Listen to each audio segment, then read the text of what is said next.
Hello, peeps. Welcome to Sunday Comic Investment Chat. By the way, I just re uploaded my Bye Bye episode 3 minutes ago. I didn't realize what I uploaded this morning was somehow messed up. Not sure what happened there. I uploaded the video this morning before I had my coffee and didn't even bother to check if the upload went correctly, but somehow the upload get all screwy. So I re-uploaded. I delete that video and re-upload it because what was on YouTube was like the last 40 seconds of the video. The best part of the video was the first 3 minutes. So I re-uploaded. So welcome to Sunday Chat. That I think the last time I had a Sunday comic investment chat was not last week, but the week before. So every other week. Not sure if that's the schedule. You know me, the Sunday comic investment chat is not something that I do weekly.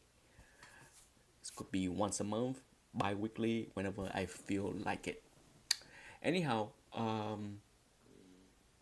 did browse through the results of some of the listings on Heritage big auction that went on Thursday.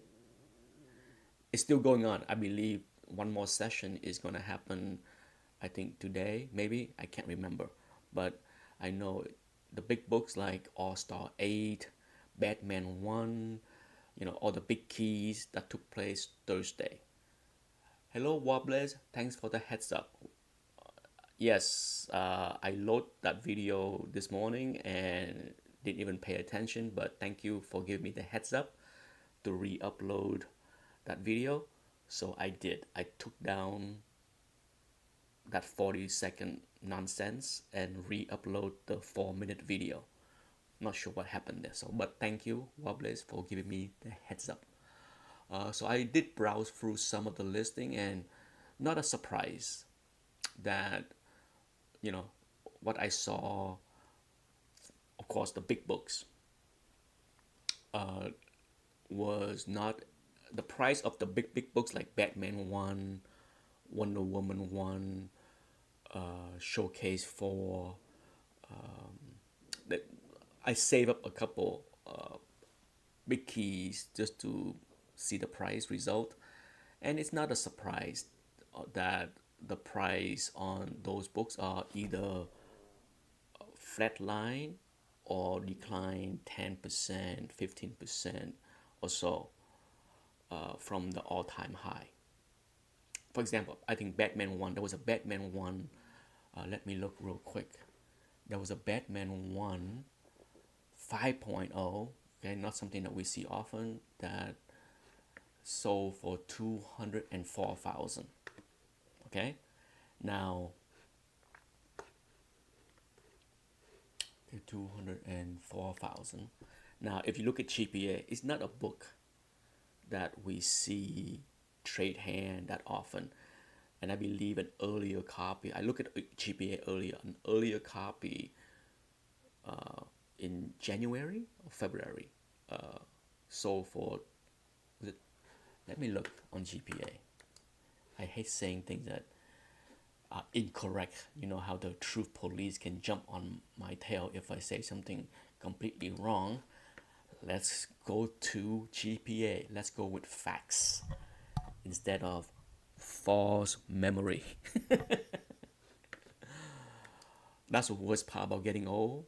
Whatever I saw this morning already escaped my memory. Short-term memory are horrendous now. So much for the sharp mind that I used to have. Yeah, that's the key word, used to. Okay, I'm looking at GPA right now. Blah blah blah. Come on, come on. Sometimes it's kind of slow. All right, alrighty. Alrighty then.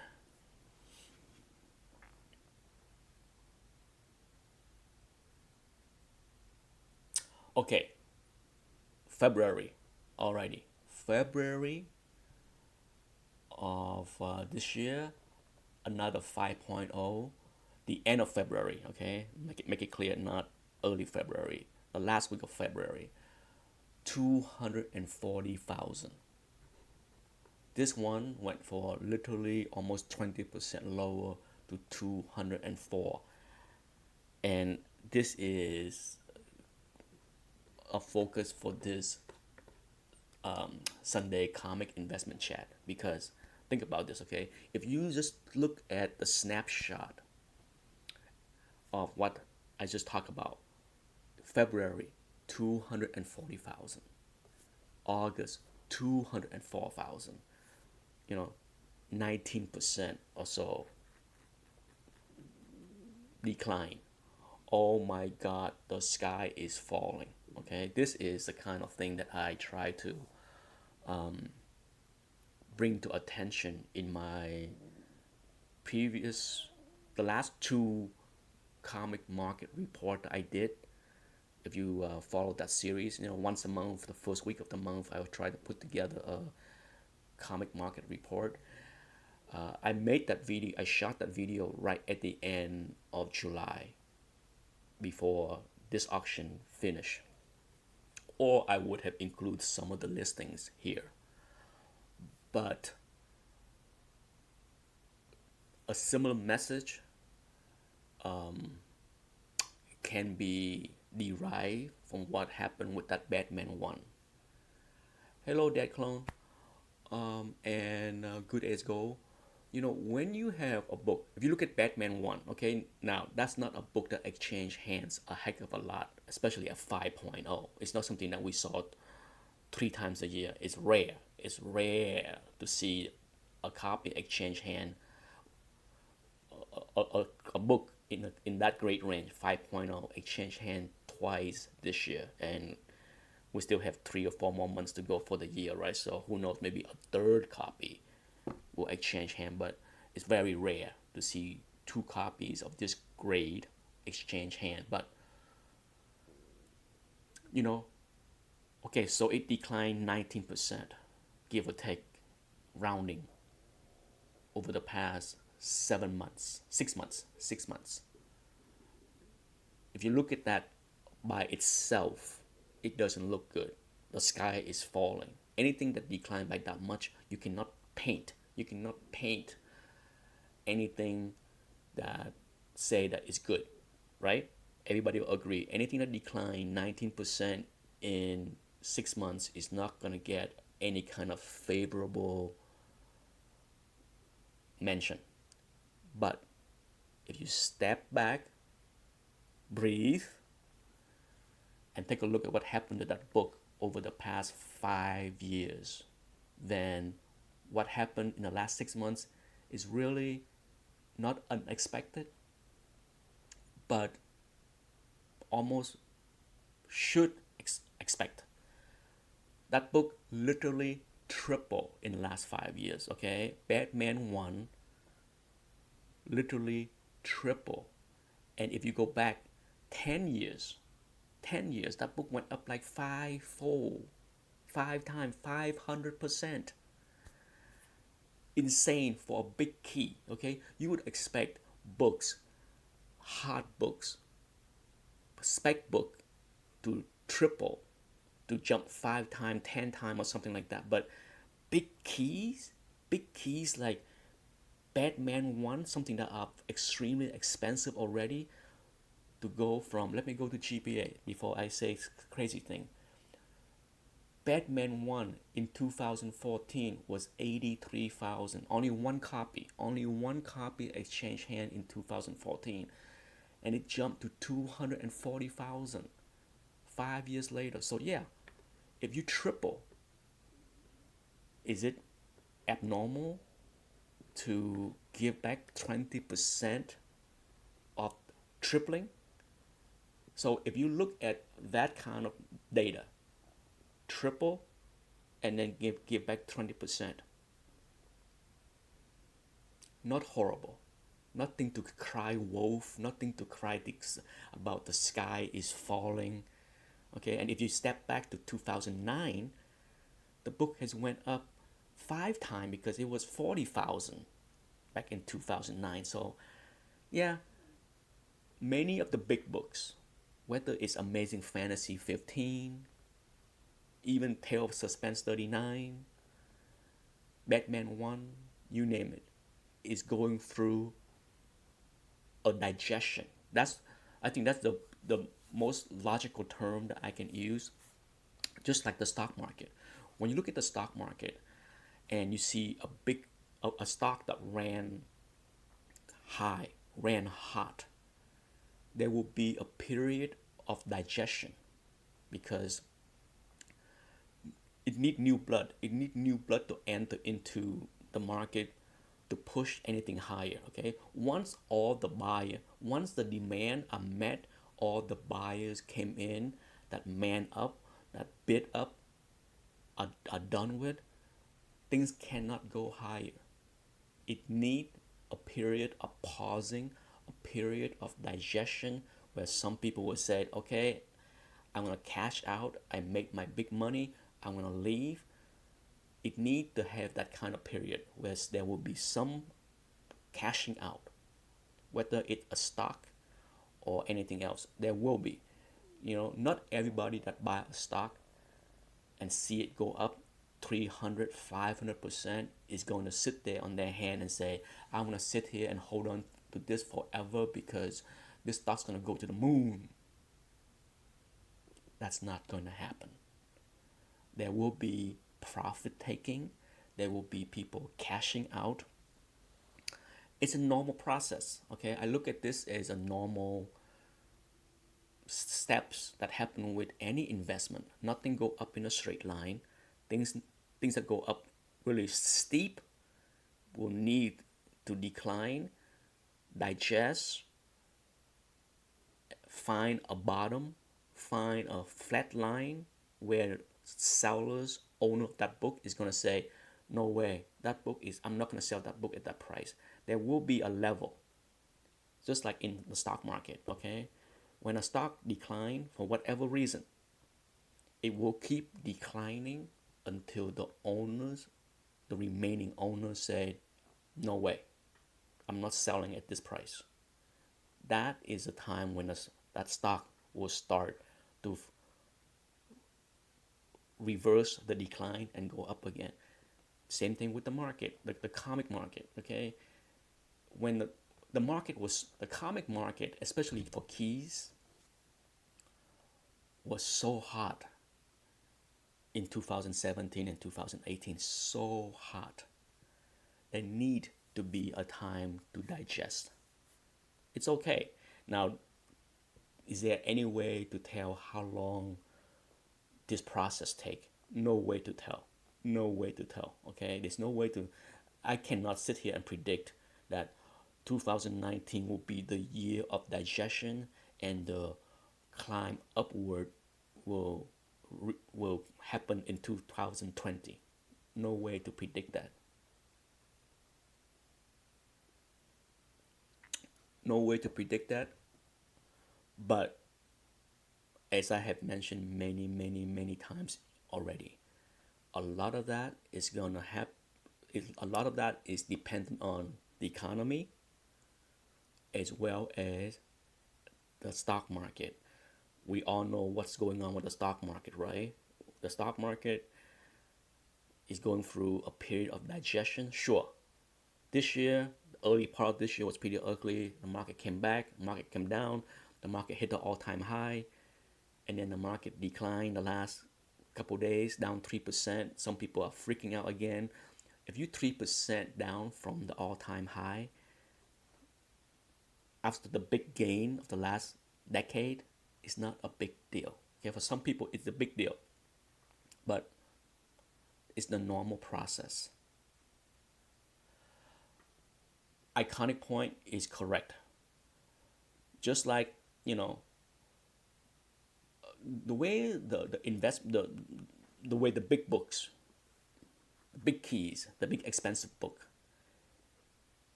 it reflects the money that is in consumer.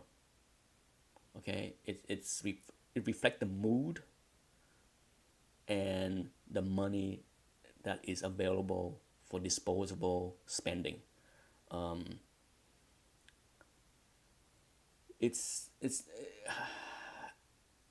there will be downtime, just like people tight their purses. If you worry about the economy, if you worry about your job, if you worry about your saving or your investment, your mutual fund, your 401k, certainly that will impact your mindset on buying comic books.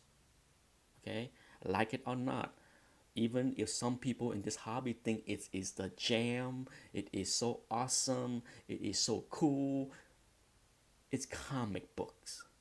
It ranked very low on many people priority. Okay, so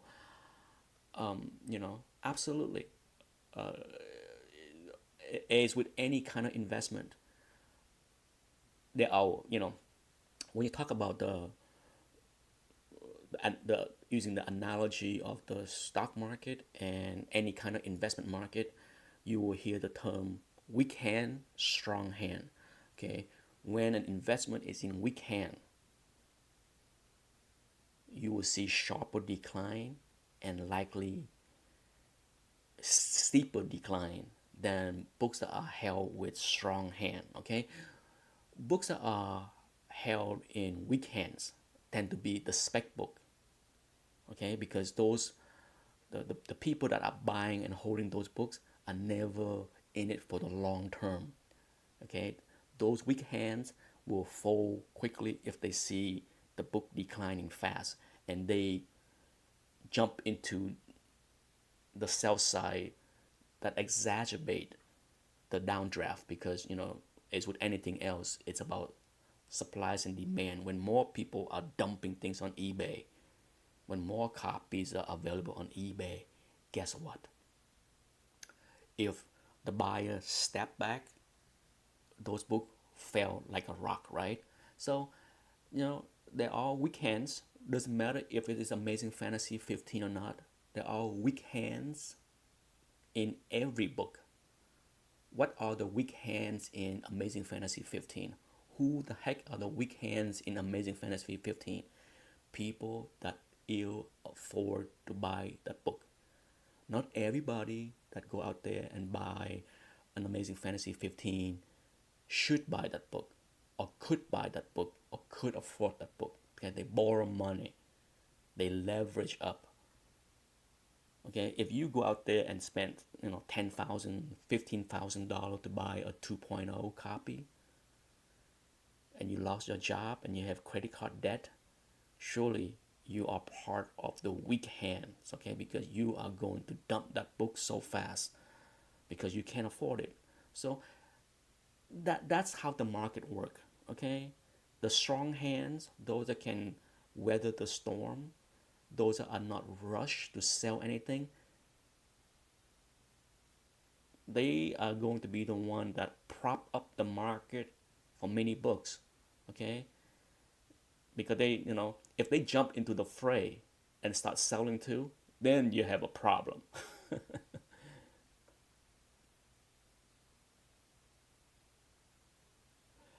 That clone said, I have been there. Spec on Image first issue back in 2014 left a bad taste in my mouth. Yeah. In 2014, 2015, at the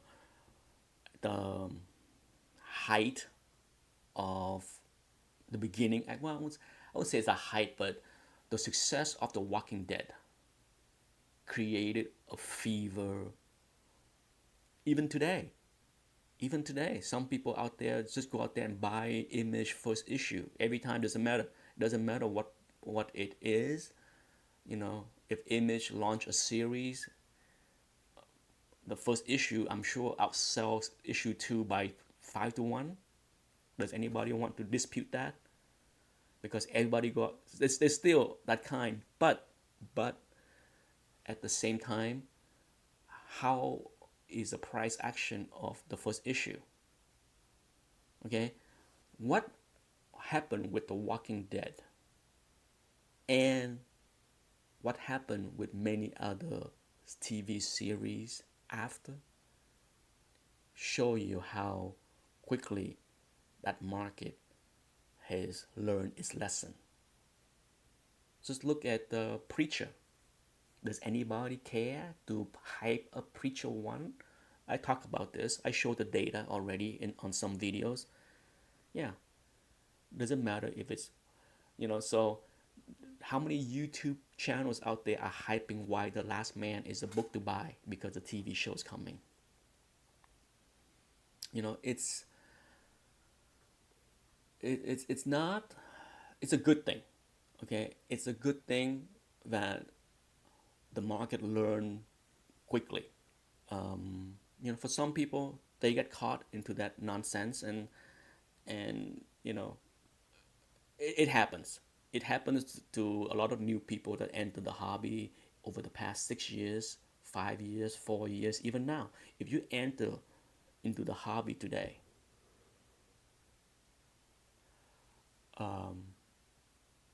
by just looking at how Instagram is, or Facebook is, or YouTube is, certainly, if you are new to the hobby today, you're not gonna know how many new collectors are watching my channel, right? Few. Most new collectors are into the channels that talk about Wednesday haul, top 5 books to buy, top 5 variant to buy.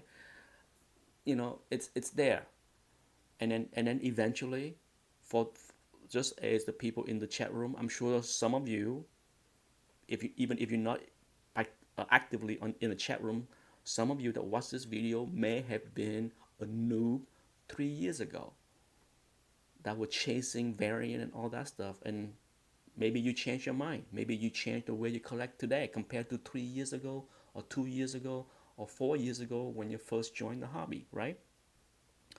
That's the way people are. I mean, I can remember seeing a lot of channels 3 years ago that talk up on variant, and then they disappear.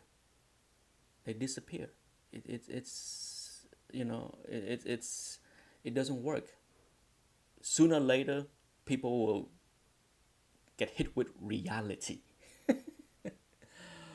Okay, what kind of person buy a book for 250K? Good as gold asked that question.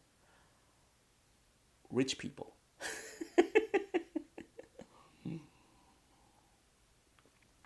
When it comes down to these kind of things, good as gold, you have to understand. You can't.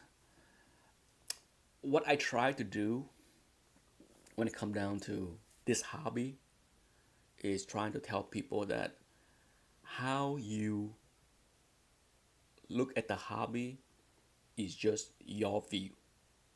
Okay, try not to understand the hobby as if you are the norm, or you are the majority, or other people think like you. It's just not. That's just not how things are. Okay. um, you know just for that question, what kind of person buy a Maserati, buy a Porsche? What kind of person does that? Okay, for me, a car is just something that's useful to get me from point A to point B. I don't need to spend $300,000 on a Lamborghini, but there are people that do that. Okay, so I don't ask that question. What kind of people? There's always people with money, and there's always people that don't have money. So it's not hard to believe that there are people that can spend that kind of money, but those kind of people that can spend $250,000 on a comic books, I'm pretty sure comic book for the most part is not the most expensive thing they own.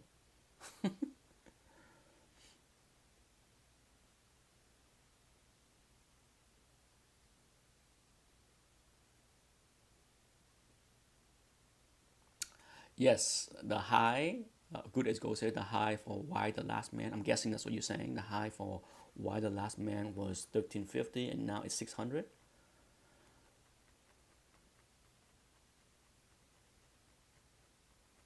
Christopher Joy said the hot spec show should be made to do a 6 months later recap. The reality is, if they do that, they will stop having people watching their spec video of the week. you know, because it it is ironic and moronic. It's ironic and moronic that too many people cannot see how foolish it is. Because if you're watching a video that tout the hot book is, whatever, Aquaman or whatever crazy stuff that people like to talk about, from what was the villain the water villain, Hydro Man. Okay, if you watch a video of anyone that tout that's the book to get, that's a hot spec book to get because Hydro Man is in the movie, in the Spider-Man movie, how can you keep watching that same channel 4 months later when that book crashed and burned? I don't get it. But as crazy as it is, I guarantee you a lot of people are doing just that. They watch the channel, they watch the videos, they love it, they buy it, they set on the books, they buy the books, and they keep on doing the same thing over and over and over again until someday they will have a box full, a closet full of stuff that are worth 10% of what they paid for. Okay, someday they will wake up because they have to sell those books for whatever reason, and they find out that, wait a minute, I paid 50 for Hydro Man first appearances, and now I can't get $5 for it. Someday it will happen, and that's when they will click on the unsub and move on.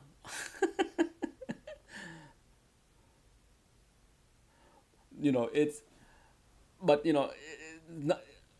I'm not in the business of trying to tell people not to do anything. I can't. Okay, it's just human nature is human nature. Okay, we gravitate toward sensationalism, right? I mean, it's that's human nature. Okay, that's what YouTube from Hey, if you listen to YouTube and they advise on how you can get popular on YouTube, it's about creating sexy thumbnail, catchy looking thumbnail, catching title, something that grab, because the thumbnail and the title and all that stuff is all, that's how you grab the viewer, right? It's not about this. This is boring. Okay, it doesn't catch people attention. It's not about the message. Okay, it's about whatever fake news you can put out there.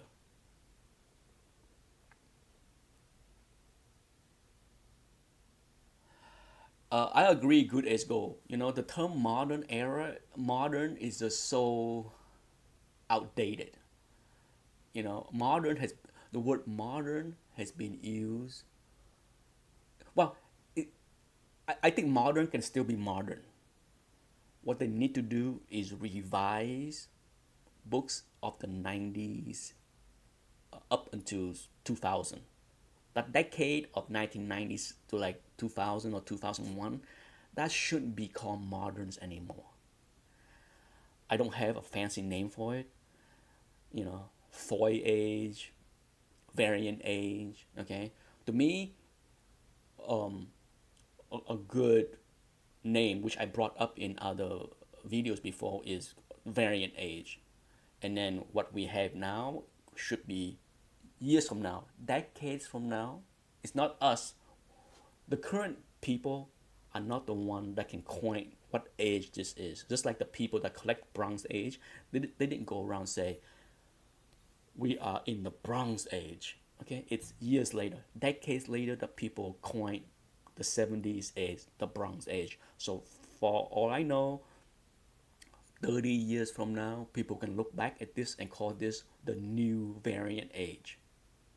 Okay, the 90s to 2000 can be the variant age, and the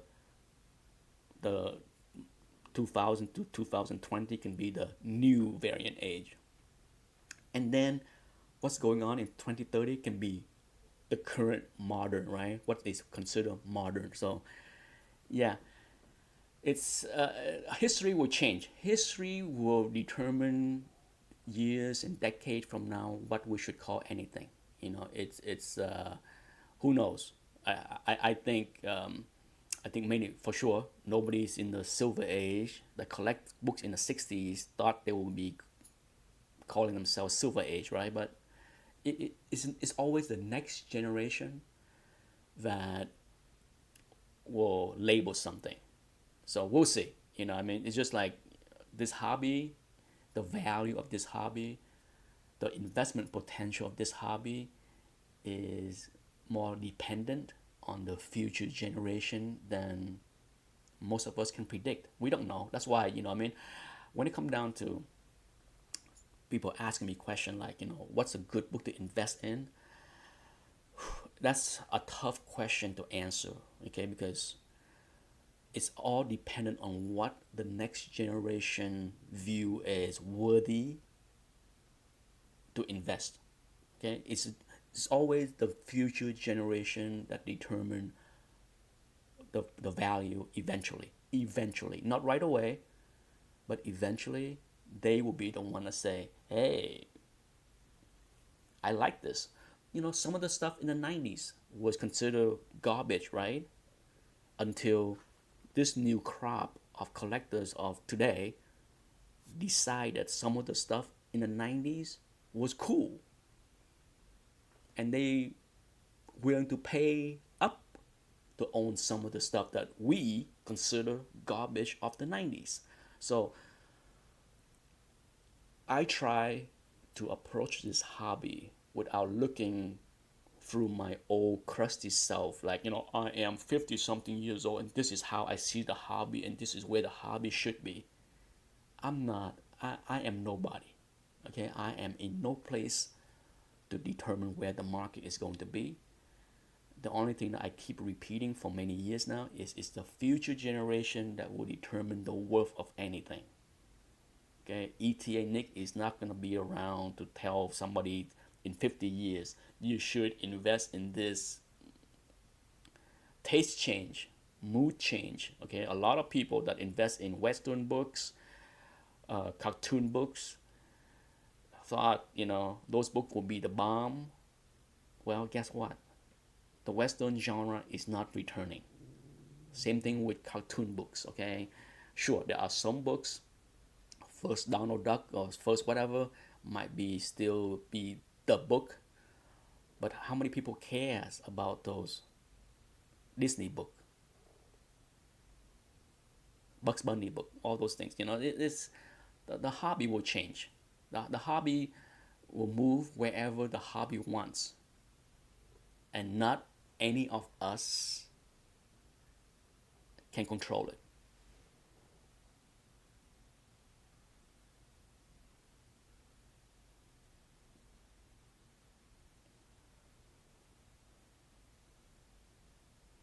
Hello, Caleb and Blue Shock. Uncle Scrooge number one. Yeah, Uncle Scrooge number one is one of the very few cartoon books that are still desirable, right? Like I said, when something goes away or become less relevant, not everything become less relevant. Like I said, we can look at other hobby, like baseball cards, for example, or hockey card, or football cards, or basketball cards. The modern stuff might there's still people that collect those things, but for the most part, there's a lot of stuff that are not worth a heck of a lot of anything. But when it comes down to hockey card, yeah, Wayne Gretzky, that will command big bucks, right? Basketball card, Michael Jordan, yeah, big bucks, and it will always gonna be big bucks. Okay, Michael Jordan card, rookie card is never gonna be garbage, just like Babe Ruth or Wayne Gretzky. So if I have to pick comic books that I want to put away for 20, 30 years and not worry, sure. I'm sure everybody can guess. You know, it's Amazing Fantasy 15. It's the Action One. It's a Detective 27. It's an iconic book of iconic character. Regardless of what happened to the hobby, comic book might goes away as far as print because people go to digital 50 years from now. But people will still collect.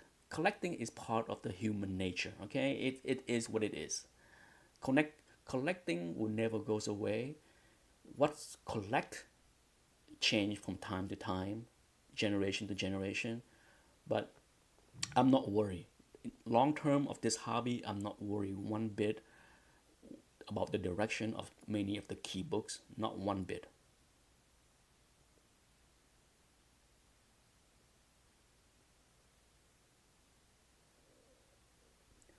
Good as goes said, is it human nature or American nature? It's human nature. Okay, that's another thing. Don't look at what you think is the world collect different things. Okay, we collect different things.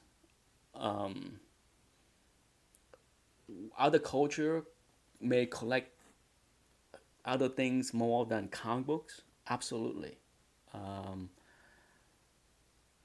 Does other culture cross over and collect comic books? Some. Okay, if you're a billionaire Chinese tycoon and you want some bragging rights with your Western friends, what's better to have Action One, right? So it's not out of the realm, you know, that you know people in other culture will gravitate towards certain things for bragging rights to show off all that stuff. Yeah, certainly they're not gonna go buy Hydro Man first appearances, right? Yeah, there's certain things that they might gravitate toward. They would rather spend $1 million on an Action One before they buy Hydro Man first appearances for $10. Yeah, that I'm sure. I bet more likely, the only person that would the, to buy Hydro Man, they're trying to hype it up would be the scammers on eBay, right? The listing from China that show key books for 79.95 or something crazy. It's just insane. I can't believe every time I log into eBay, I still see so many of those scam listings. Who the heck fell for those things? Oh my god! It's just like how many Silver Age keys can be bought for 79.95 or something stupid. It's so silly. It is so silly. It's but like I said, those scams wouldn't be around if they're not working. Okay, scammers will work until it stops working. Okay, when people stop buying, when silly eBay surfers stop clicking on those listings and put money in the scammer's pocket, they will move on to do something else. That's what scammers do. If it's easy money and they can do that every day, why not? Hey, $80. You know what $80 is in China? It's probably like a week's pay, right? So it's no brainer. I'm keep doing it until it stop. So the fact that you still see those listings popped up on eBay daily, that means that some people cannot stop themselves from behaving foolishly.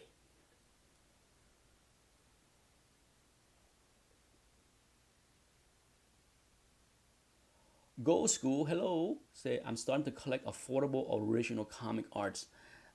Original arts, original comic art is a tough investment to get into. I own plenty. Okay, you follow my channel, you see it. I show off quite a few pieces here and there, but I don't put a lot of money. I have not bought a piece of original art. I bought one. The last piece of original art I bought was a cheap Nick Cardy. No, no, not Nick Cardy. It was Jim Aparo Aquaman page. That was 3 years ago, and that was a cheap piece. It was like 200 bucks or something. Something I can't remember the exact price, but it was under $1,000 for sure. A couple $100. But that's the last piece I bought. I'm not. I don't like original art because I don't like to put money into something that's illiquid. Okay, I'm not a fan. When I come down to investment, I'm not a fan of putting money into something that's illiquid, hard to sell, few buyers, something that I can't sell quickly. I prefer to buy things that I know I can sell in 24 hours. And well, you can sell a piece of original art in 24 hours. I'm not saying that you can't. The problem is knowing the right price or the right value or even estimate the right price or value of those things are not easy to do. So it's a tough investment. For me, I don't recommend it. I mean, anyone that come to me and say, Nick, I want to uh, put money into original art, I said, good luck to you. You don't see me talk up original art on my channel. I own quite a few pieces, but at the same time, I I'm not comfortable with that market as far as holding big ticket items for investment reasons. Not a big fan of that whatsoever. Other people can disagree. Go ahead, put your money where your mouth is. That's fine. You're just gonna have to do it without me.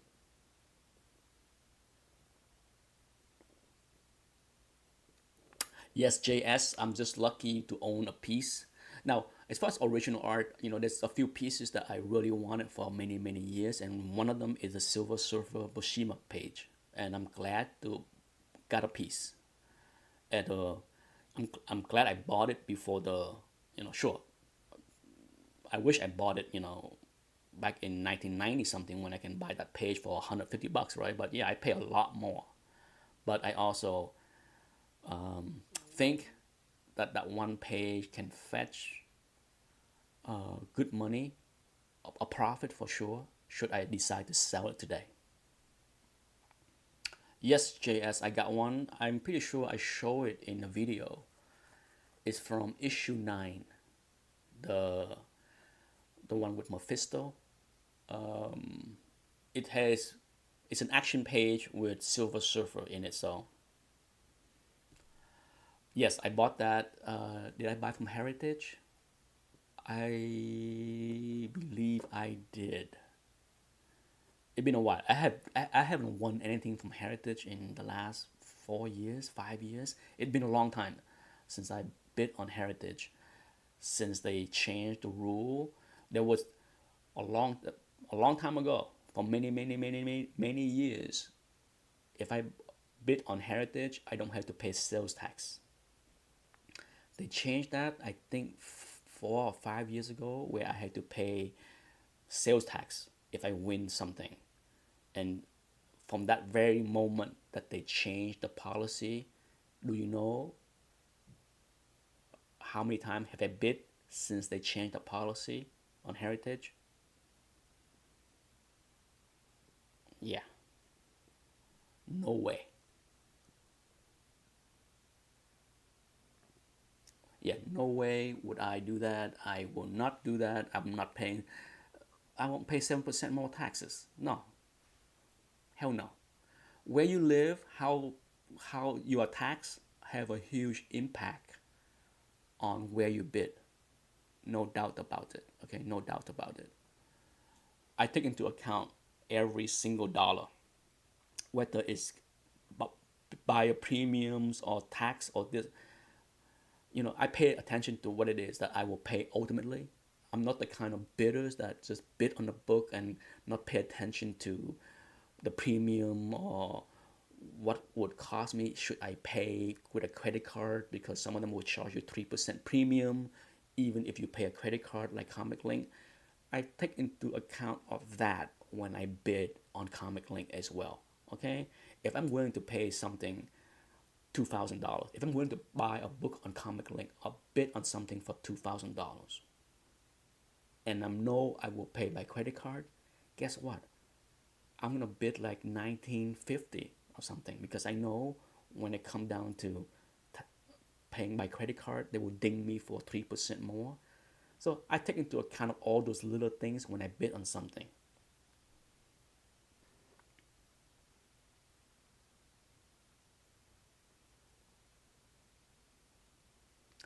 JS, how much does Comic Connect charge you to sell your books if it's not 10% like Comic Link? Let me know. I have not consigned anything in Comic Connect in so long, so I don't know. I know I consign some stuff to my comic shop, which I like because they take 8%, 6%. They take is a the bigger the value of the book, the smaller percentage they take. So I like that too. So I use my comic shop as well as Comic Link.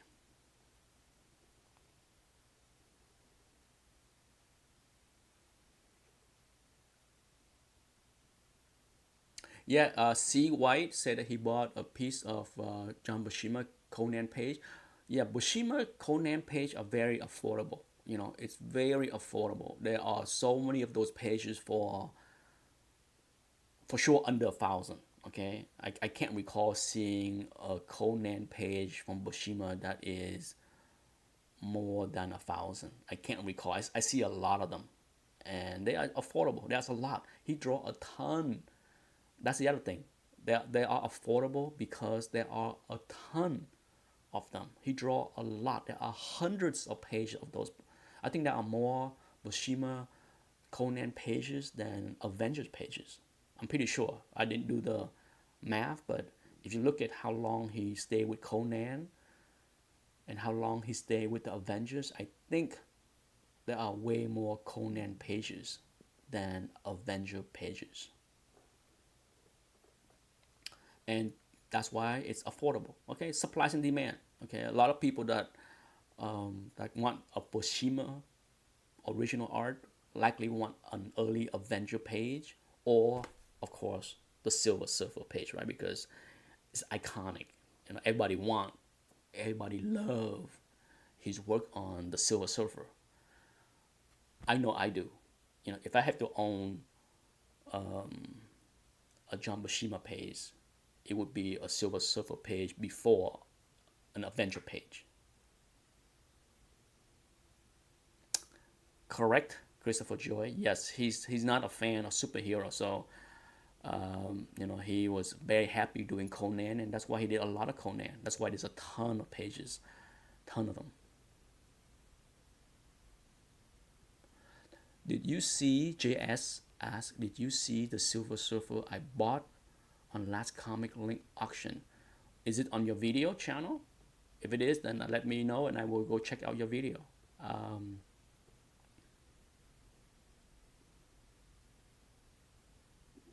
no, I don't know what you're talking about.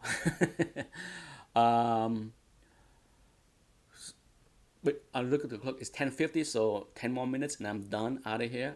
For sure, there will not be a comic investment chat next Sunday. Believe it or not, summer is over for my son. Next Sunday is the last day of no school for him because school start next Monday, the Monday after next Sunday. So how summer flew by for that boy. Time flew so fast. Summer is over and Anthony is back at school. Seventh grade. Seventh grade, yes. He's past the halfway point of his schooling career, as I say.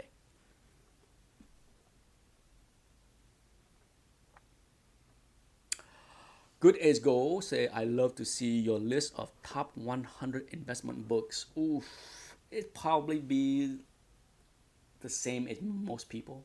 I can't imagine I will come up with anything different than most people. Maybe the order of the book will be. That's why I don't do it. Okay, and the reason why I don't do those kind of video like top 25 books on my collection, top 50 books in my collection, top 50. I don't do any of that stuff. It's just not something I care to talk about. Same thing with the top 100 books to invest in. You know, it's there. I can't possibly add anything new to the mix. You know, sure, if I show top 25 books in my collection, it's different because I don't have the same book as other people, but I don't care to do that either. But as far as top 100 investment book, God, there are so many web blog videos of people, channels that talk about those things. It's mind-boggling, boring to me, to be honest. YouTube is supposed to be fun for me, so I try to steer away from doing something that I consider mind-boggling boring. It might be not boring for other people. Hey, there's a reason why there are many of those videos around, and a lot of people love to watch those videos because people like them. Nothing wrong with that. They like them. I don't care to see them.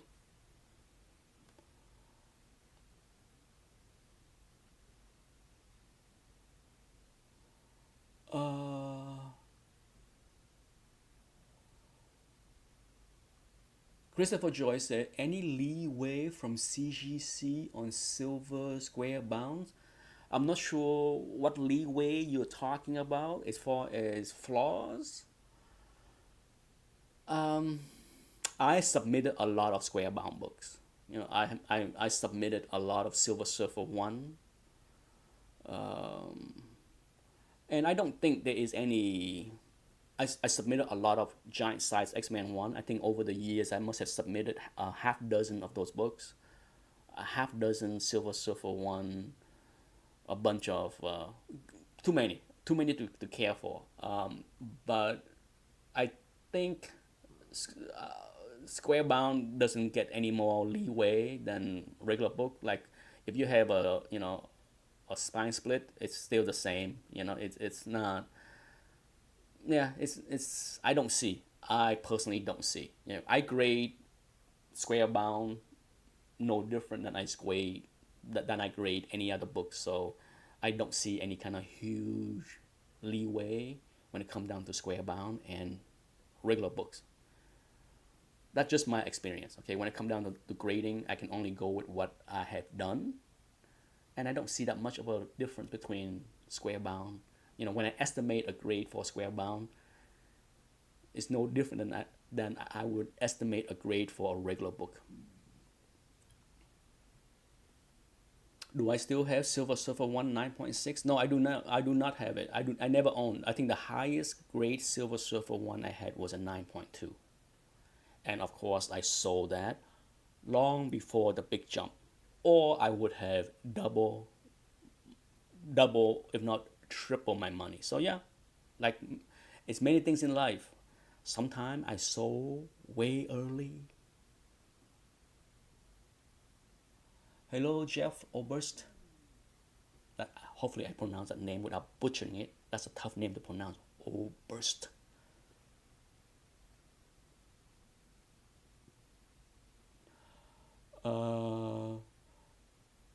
Well, spine split. If you there was a time where a CGC grader answered that question. A spine split is treated no different than a tear, okay? Because just because it's in a different location of the spine. So if you have a book that have a 1 inch spine split, that's no different than a book that have a 1 inch tear on the side of the cover. Okay, so if a book that have a 1 inch spine tear on the cover cannot be higher than a 7.5, then a spine split is the same thing. Okay, I have a cheat sheet out there that kind of give you a quick summary of what a grade can be on a tear. You can use the same measurement for tears or spine split, because a CGC grader did come out and said that many years ago, that spine split is nothing but a tear. So treat it the same, whether it's, the only difference is the location of the tear, right?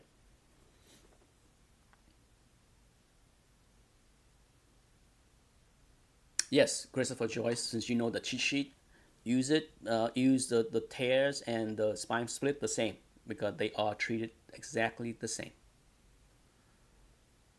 I think one of the mistake a lot of people do is they grade the spine split much tougher.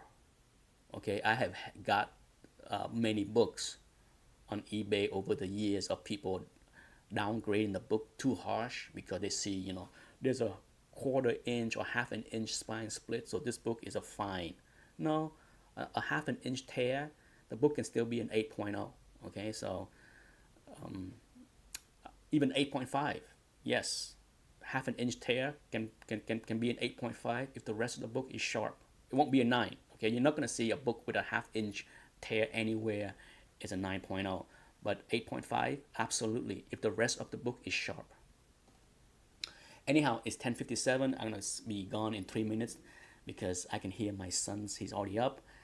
It's Sunday. It's going to be, oh, the one thing that he has tried and enjoyed lately. He just started this 2 weeks ago. He has never eaten French toast. And 2 weeks ago, I switched up and made French toast, and he loves it. So he has switched over to French toast instead of pancakes. So I'm doing some French toast, some bacon, some sausage. It's my favorite meal of the week, the Sunday brunch. Absolutely good as gold. Lots of cinnamon. He liked that. He liked the cinnamon.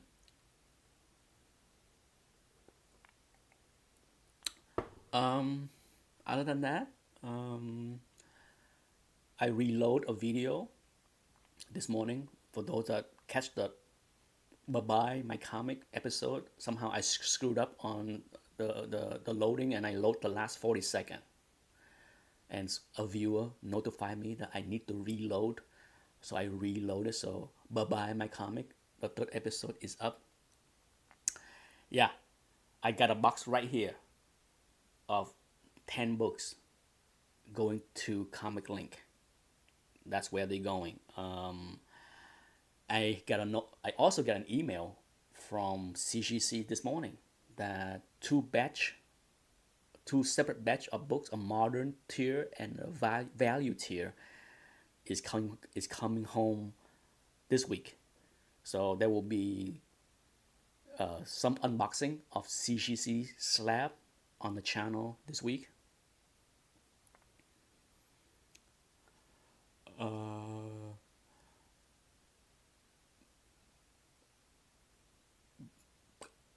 but open now. I'm open now. I'm not sure what you said. Bye, everybody. Bye, go school. Have a good day.